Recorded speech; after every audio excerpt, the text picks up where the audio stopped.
प्रभु यीशु मसीह के दृष्टांत। और इस श्रृंखला में हम 5वें अंश में हैं। पिछले संदेश में मैंने आपको एक सवाल दिया था, एक प्रश्न था कि मत्ती रचित सुसमाचार उसके में कितने दृष्टांत हैं। और बहुत से लोगों ने संपर्क किया, पूछा, पर अभी तक हमको उसकी संख्या हमारे प्रियों से नहीं मिली है।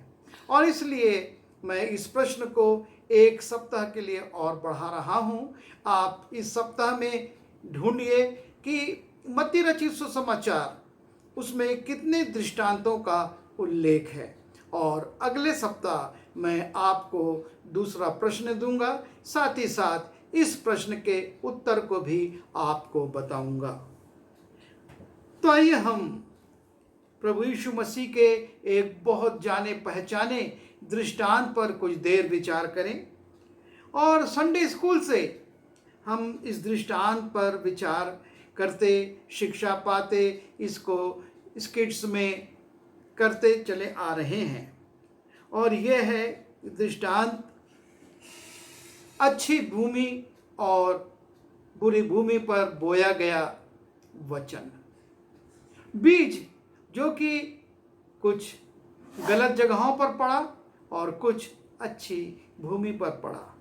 और इस दृष्टांत को भी हम मत्ती रचित सुसमाचार उसके 13वें अध्याय के 3 पद से 9वें पद में और उसके बाद 18वें पद से 23वें पद में पाते हैं। मरकुस उसके 4:2 से 20 में और लूका रचित सुसमाचार उसके 8वें अध्याय के 4 पद से 15वें पद में भी हम इस दृष्टांत को पाते हैं।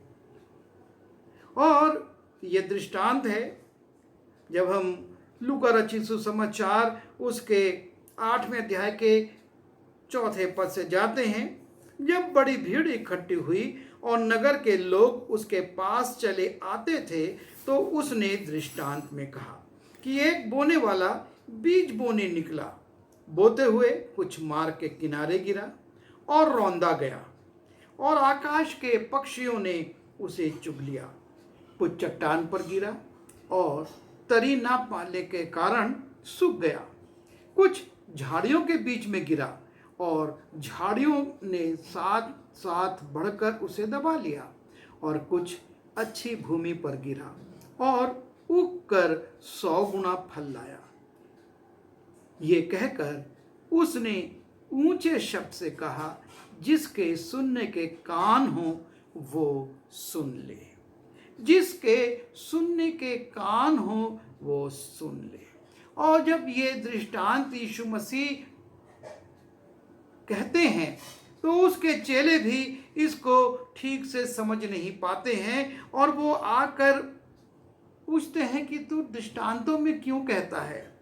और तब यीशु मसीह उसको इस दृष्टांत का, उन चेलों को इस दृष्टांत का अर्थ बताते हैं। और यीशु मसीह कहते हैं दृष्टांत ये है, बीज तो परमेश्वर का वचन है। ये जो बीज है जिसका उदाहरण वो लेकर दृष्टांत कह रहे हैं, वो वास्तव में परमेश्वर का वचन है। और जब हम भजन संहिता उसके 19वें अध्याय के 4 पद में जाते हैं, लिखा है, उनका स्वर सारी पृथ्वी पर गूंज गया है और उनके वचन जगत की छोर तक पहुंच गए हैं। परमेश्वर का वचन जगत की छोर तक पहुंच गया है। और ये एक सच्चाई है। संसार में सबसे ज्यादा भाषाओं में अनुवादित जो पुस्तक है और वो बाइबल है। संसार में सबसे ज्यादा छपने वाली और बिकने वाली जो पुस्तक है और वो है बाइबल। भारत में सरकार के प्रकाशन के बाद जो सबसे बड़ा प्रकाशन है, जो सबसे ज़्यादा भाषाओं में पुस्तक छापता है, और वो है Bible society of India. Bible society Bharat की लगभग सभी भाषाओं में बाइबल को छाप रही है और नए नियम को तो क्षेत्रीय भाषाओं में भी छापा गया है। और एक और पुस्तक वितरण संस्था है गिडियंस इंटरनेशनल, और लगभग 200 से अधिक देशों में ये संस्था परमेश्वर का वचन, नया नियम उस क्षेत्र की भाषाओं में निशुल्क छाप कर बांटता है। वो कीमत नहीं लेते, पर उनकी इच्छा ये है कि परमेश्वर का वचन जगत के हर व्यक्ति तक, हर इंसान तक पहुंच सके। और तब जबकि इतनी बड़ी मात्रा में परमेश्वर का वचन छापा जा रहा है, बांटा जा रहा है, लोगों तक पहुंचाया जा रहा है, हम विश्व की स्थिति को देखते हैं। इस विश्व की स्थिति आज दयनीय से दयनीय होती जा रही है। पाप बहुत तेजी से नए नए रूप में बढ़ता जा रहा है। लोगों में अपवित्रता और असहिष्णुता बहुतायत से बढ़ती जा रही है, जबकि परमेश्वर का वचन, ये बीज इतनी भारी मात्रा में बोया जा रहा है, छींटा जा रहा है, बांटा जा रहा है, लेकिन आज संसार की स्थिति बहुत खराब है। पाप की दशा में मनुष्य पड़ा हुआ है और यीशु मसीह यही समझाना चाहते हैं। परमेश्वर का वचन पूरे संसार के लिए है। वो सब तरफ एक सा है। परमेश्वर का वचन देश, वातावरण, सभ्यता या समय के साथ बदलता नहीं है। जो वो प्रारंभ में था वो आज भी है और भविष्य में भी रहेगा। किसी भी भाषा में आप इस वचन को पढ़िए, उसका भावार्थ वही है जो कि इब्रानी में, यूनानी में और अरामी में लिखी गई बाइबल का है। और तब ये स्थिति क्यों है? यीशु मसीह ने परमेश्वर के वचन को जो दिया जा रहा था, जो बीज के रूप में बोया जा रहा था, उसको 4 भाग में बांटा है। और हम देखें 75% वचन जो है या बीज जो है वो गलत भूमि पर, खराब भूमि पर, तैयार नहीं की गई भूमि पर गिरता है और केवल 25% अच्छी भूमि पर। यीशु मसीह इसका विश्लेषण करते हुए कहते हैं, जब हम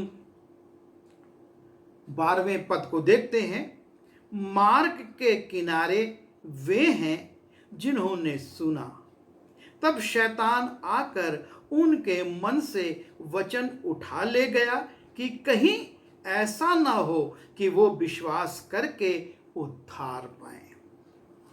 पहला भाग जो है और जो बीज है वो मार्ग पर गिरता है। मार्ग के किनारे वो बीज गिर जाता है और जब मार्ग के किनारे बीज गिर जाता है तो प्रभु यीशु मसीह कहते हैं कि शैतान, जब हम मत्ती और मरकुस में जाते हैं वहां लिखा है चिड़ियों ने आकर, और इसमें लिखा है ना सिर्फ पक्षियों के लिए लेकिन वो रौंदा गया। जब हम 5वें पद में देखते हैं लिखा है कुछ मार्ग के किनारे गिरा और रौंदा गया और आकाश के पक्षियों ने उसे चुग लिया। ये पहले भाग का दृश्य है जिसमें कि परमेश्वर का वचन मार्ग के किनारे गिरा, और मार्ग जो है और वो अस्थिरता का प्रतीक है। मार्ग में कोई स्थिर होकर खड़ा नहीं रहता है। मार्ग आने जाने का रास्ता है। लोग उसमें आते हैं, कुछ देर चलते हैं, दूसरी तरफ चले जाते हैं, उधर से आते हैं, इधर निकल जाते हैं। उसमें कोई अपना घर या कोई अपना स्थान नहीं बनाता। वो मार्ग है और उस मार्ग से सिर्फ आना जाना है। और जीवन में भी ऐसा होता है। हम अपने जीवन में अस्थिर हैं। हम अपने जीवन में इस बात के प्रति गंभीर नहीं हैं कि हमको किसी ठौर में रुकना है। हम तो मार्ग पर हैं और चले जा रहे हैं, और उसमें पड़े हुए बीज का फल ये होता है कि या तो वो रौंदा जाएगा या पक्षी आकर उसको चुग लेंगे। हमारे जीवन में वो दुष्ट आता है।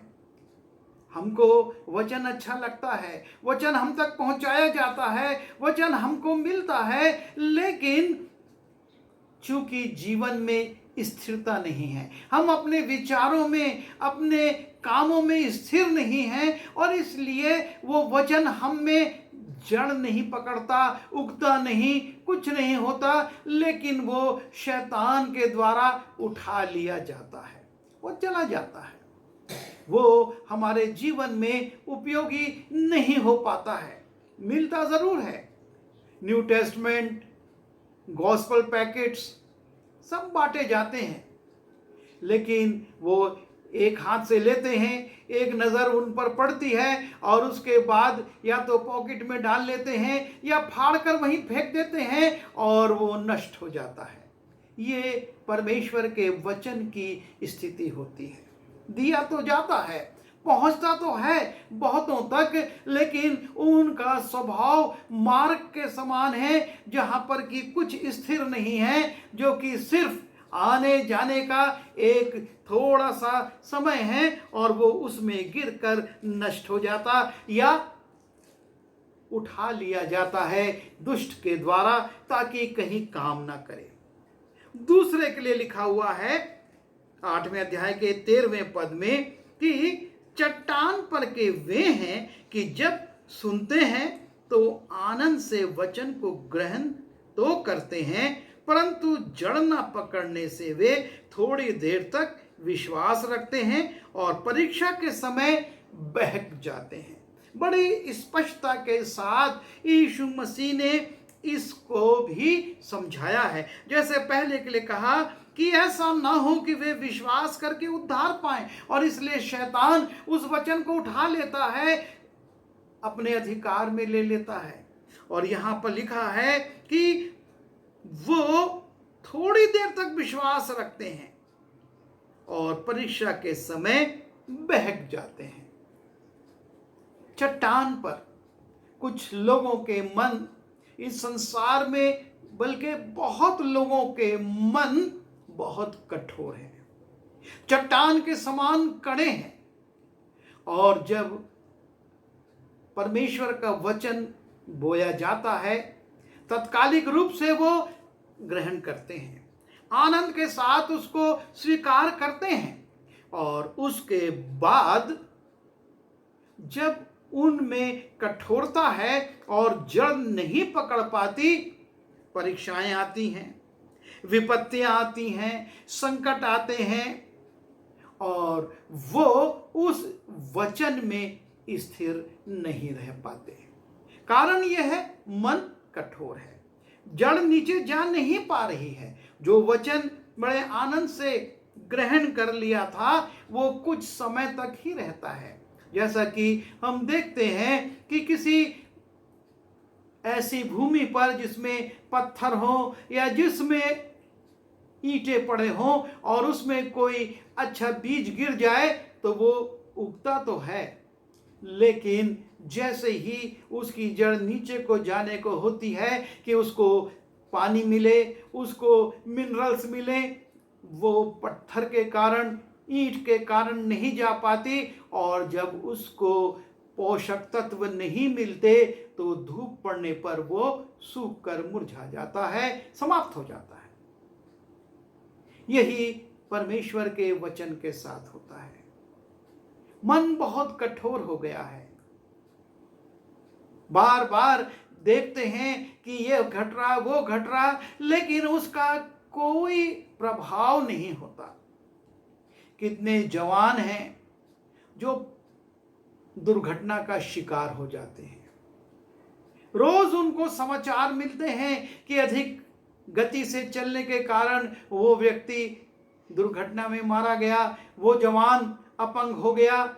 उन सब को सुनने के बाद भी उनके मन कठोर हैं, सुन पड़ चुके हैं, और ये सारे समाचार सुनने के बाद भी वो भी यही गलती करते हैं और नुकसान उठाते हैं। परमेश्वर के वचन को वो ग्रहण नहीं कर पाते। जिस प्रकार से समाचारों को ग्रहण नहीं करते, उसी प्रकार से परमेश्वर के वचन को भी वो लोग ग्रहण नहीं कर पाते और पाप की दशा में मर जाते हैं। सिगरेट के पैकेट पर, बीड़ी पर लिखा रहता है धूम्रपान स्वास्थ्य के लिए हानिकारक है।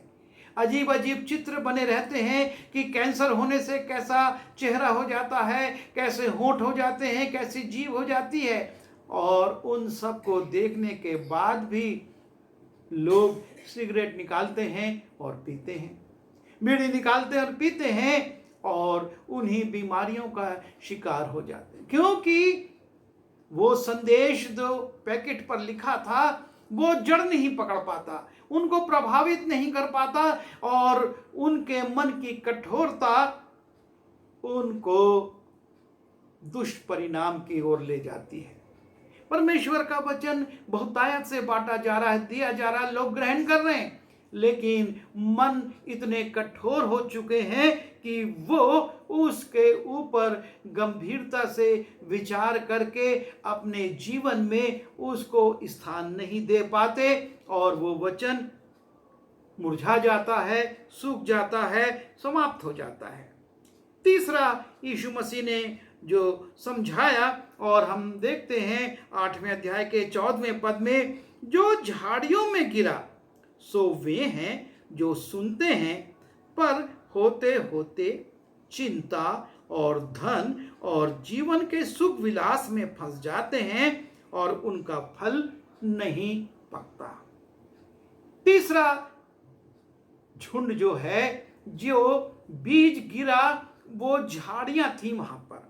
उन लोगों के जीवन में चिंता थी, उन लोगों के जीवन में धन का लोभ था, उनके जीवन में सुख विलास की अभिलाषाएं थी, और जब ये बीज पड़ता है, उगता तो है, लेकिन संसार की चिंताएं, धन का आकर्षण और सुख विलास की कामनाएं इतना प्रबल हो जाती हैं, इतना प्रबल हो जाती हैं कि वो इस पौधे को बढ़ने नहीं देती, ऊपर उठने नहीं देती, और उसमें फल नहीं आ पाते हैं, क्योंकि संसारिकता प्रबलता के साथ उनमें भरी हुई है, संसार की कामनाएं उनमें भरी हुई हैं, और संसार का एक बहुत बड़ा भाग इसके अधीन है। वचन उन तक पहुंचता है, नया नियम उन तक पहुंचाया जाता है, गॉस्पेल पैकेट्स और दूसरे बाइबल के अंश, और कईयों को पूरी बाइबल पहुंचाई जाती है, लेकिन उनके जीवन में संसार की चिंताएं, संसार के सुख विलास, संसार के धन का आकर्षण इतना प्रबल है, इतना ज्यादा है कि परमेश्वर के वचन की जो गंभीरता है, परमेश्वर के वचन की जो सावधानियां हैं, और जो बातें परमेश्वर कहता है कि इनसे तुम अलग रहो, वो उसमें बढ़ नहीं पाती। चिंताएं, आनंद, सुख, विलास, पैसा और नाना प्रकार के पदों का प्रलोभन, प्रतिष्ठा का प्रलोभन उस बीज को, उस पौधे को दबा देता है और वो फलवंत नहीं हो पाता है। और तब यीशु मसीह चौथे के लिए बोलते हैं, पर अच्छी भूमि के वे हैं जो वचन सुनकर भले और उत्तम मन में संभाले रहते हैं। अच्छी भूमि वो है जिनका मन भला और उत्तम है और उसमें वो उस वचन को संभाले रहते हैं। और उसके बाद लिखा है, और धीरज से फल लाते हैं। बहुत से लोग आते हैं, चाहते हैं उनके लिए प्रार्थना की जाए और वो तुरंत चंगे हो जाएं। उनके लिए प्रार्थना की जाए, उनकी नौकरी लग जाए। उनके लिए प्रार्थना की जाए और उनके विवाह हो जाए, या उनके लिए प्रार्थना की जाए और उनकी समस्याएं समाप्त हो जाएं। उनमें धीरज नहीं है, वो तत्काल चाहते हैं। लेकिन एक अच्छी भूमि में जो बीज है, और जब वो बढ़ना शुरू होता है तो वो धीरे धीरे बढ़ता है।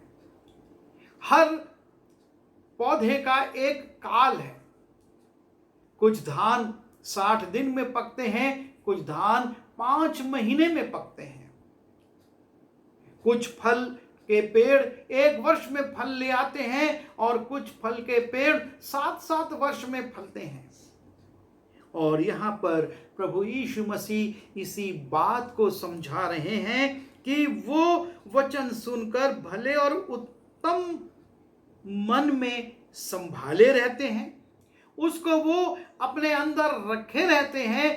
चिड़ियाँ ले नहीं जाती हैं, वो संभाल के रखते हैं, रौंदा नहीं जाता है।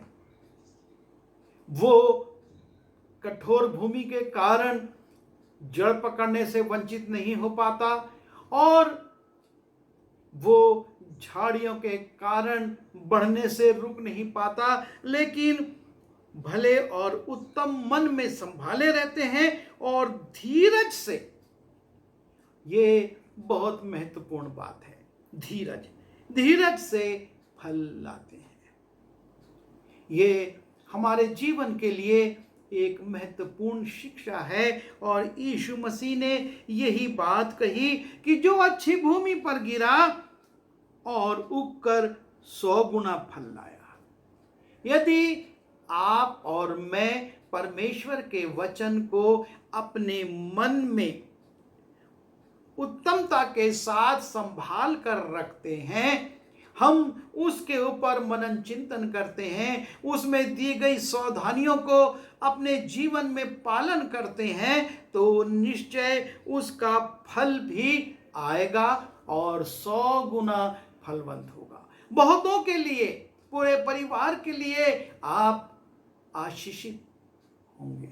आपकी आशीष बहुत लोगों तक जाएगी यदि परमेश्वर के वचन को हम अपने मन में संभाल कर रखेंगे। दाऊद यही कहता है, मैंने तेरे वचन को अपने हृदय में रख छोड़ा है कि तेरे विरुद्ध कार्य न करूं। उसने परमेश्वर के वचन को अपने हृदय में छोड़ा और यहां पर यही है कि जो वचन सुनकर भले और उत्तम मन में संभाले रहते हैं। आज हमको अपने मन को संसारिक चंचलता से, संसारिक आकर्षणों से, संसारिक चिंताओं से और संसारिक कठोरता से, संसारिक आवागमन से बचाना है। हमारा मन वो भूमि होना है जिसमें जब परमेश्वर का वचन पढ़े तो वो उसमें रहे, संभाला जाए और उसमें फल लगे और वो फल बहुतों के लिए आशीष का कारण हो। हमारे लिए तो हो ही, हम तो आशीषित होंगे ही, लेकिन बहुत जब पेड़ में फल लगता है तो बहुतों को वो तृप्ति प्रदान करता है। एक बीज, एक पक्षी एक बार में खाकर चला जाता है, पर पेड़ में जो फल लगता है सैकड़ों पक्षी उसमें बार बार आकर बैठते हैं, फल खाते हैं। अगर शुरू में वो फल बीज खा लिया जाता तो वो इतना फलवंत नहीं हो पाता। और इसलिए हमको इस बात पर विचार करना है। यीशु मसीह ने जो ये दृष्टांत कहा, कुछ मार्ग में गिरा, कुछ कठोर भूमि पर गिरा और कुछ झाड़ियों में गिरा। 25% केवल अच्छी भूमि पर गिरा और 100 गुना फल लाया।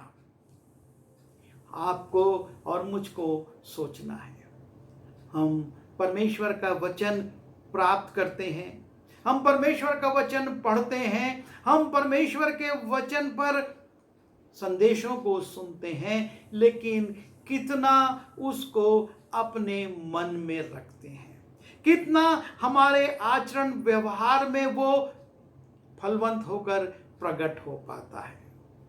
क्योंकि उसी बीज की कीमत है जो कि 100 गुना फल लाया। जो झाड़ियों में गिर गया वो मालिक के काम का नहीं है।